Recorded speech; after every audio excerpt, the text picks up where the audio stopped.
ભાઈ ગુજરાતીના લોહીમાં ધંધો હોવો જોઈએ, મજૂરી નહીં. ભાવનગર ચકડાના લીધે તો ગીલા અને ડોહાના તો દેવ જાગી ગયા. ઘરમાં નવી નવી વસ્તુ આવવા લાગી. ડોહો નાત ગાંઠમાં પૂછાવા માંડ્યો. સાંજના એક ભેંસને લઈને ભાવનગર આવી રહેલ એક છકડો બેઠેલા લાળે પલટી ખાઈ જતા છકડા ચાલકનું સ્થળ પર કમકમાટી ભર્યું મોત નીપજ્યું હતું. એનું આશ્ચર્ય એ છે કે છકડામાંથી પછડાવાથી ભેંસને સ્થળ પર જ પાળો જન્મ્યો હતો.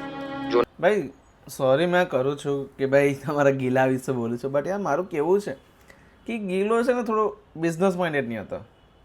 તમે ગુજરાતી કહી દો ભલે, પણ લોહીમાં ધંધો નહીં આના યાર. તમે જોયું હોય તો કે ભાઈએ છકડો લીધો, બહુ પૈસા કમાયા ને બિઝનેસ આગળ નહીં વધાર્યો એકચ્યુઅલી. ને બિઝનેસ આગળ વધારવાનો વાત જ નથી ભાઈ. વાત છે કે ભાઈ તમે સ્ટોરી જોઈ છે. આઈ નો સોરી હજી એક વાર કે તમે કહેશો યાર મારા ગીલા વિશે કેમ કીધું આવું, બટ તમે જોયો હશો ને તો આમાં કહે છે કે ગીલો છે ને ભાઈ જ્યારે છકડો લઈને જાય છે, ભેંસ પાછળ બેસાડે છે ને બંને જતો હોય કે ભૂરુમ ભૂરુમ ભૂરુમ, ને અચાનક પેલું કેવું કે કંઈ આવે છે. એટલે જે પણ આપણે તમને સીન ખબર છે શું થયું છે કે ભાઈ આખો છકડો વાંકો વળી ગયો ને જે ભેંસ હતી ટપ્પી પડીને ભાઈ એનો છોકરો થયો, ટપ્પી પડીને વાહ આ છે ને ભાઈ ડૉક્ટર હું કામ બોલાવત ભાઈ નાખો છોટા. બટ મેઇન વાત આજ ખબર કે કહે છે કે ગીલો પણ જતો રહ્યો એની જોડે, બચ્ચા જોડે નહીં.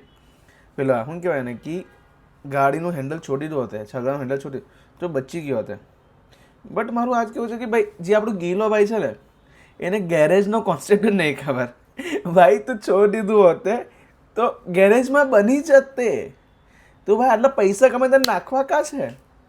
એક તો એક ભેંસને બચાવવા માટે એ જે ઘરે કરી શકતો કે જેમ ટપ્પી પાડીને ભાઈ છોકરો કાઢી શકતો, એને બચાવવા માટે એ લોકોએ કે ભાઈ પહેલાં તો છગડો ગયો, રોજી ગઈ, પછી છગડો ગયો તો છગડો તો હાથ તો છૂટે નહીં, તેના લીધે આપણો ગીલો ગયો.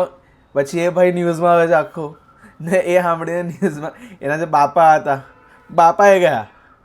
હવે બિચારી એકલી પ્રેગ્નન્ટ મહિલા બેસી રહી છે. એની ખોટું તો એની સાથે થયું ખબર છે. તમે લોકો રડો છો કે ભાઈ ગીલો મારો ગયો, ગીલો બચી જતો તો સારું રહેતે, પણ પેલી બિચારી સ્ત્રીનું શું? પણ કંઈ નહીં. આ તો યાર બહુ ટાઈમથી મારે કહેવું હતું કેમ કે ભાઈ ગીલા નામ પર ભાઈ તમે બહુ બસ સેન્ટી થયા કરો, તો બસ મારે કહેવું હતું કે ભાઈ ભૂલ કોઈને બી હોઈ શકે, બિઝનેસ માઇન્ડેડ બનો થોડા. ભાઈ ગુજરાતીના લોહીમાં ધંધો હોવો જોઈએ, મજૂરી નહીં. Bye bye. જાંબાળા કોપાળા તગડી ભણીને ભાવનગર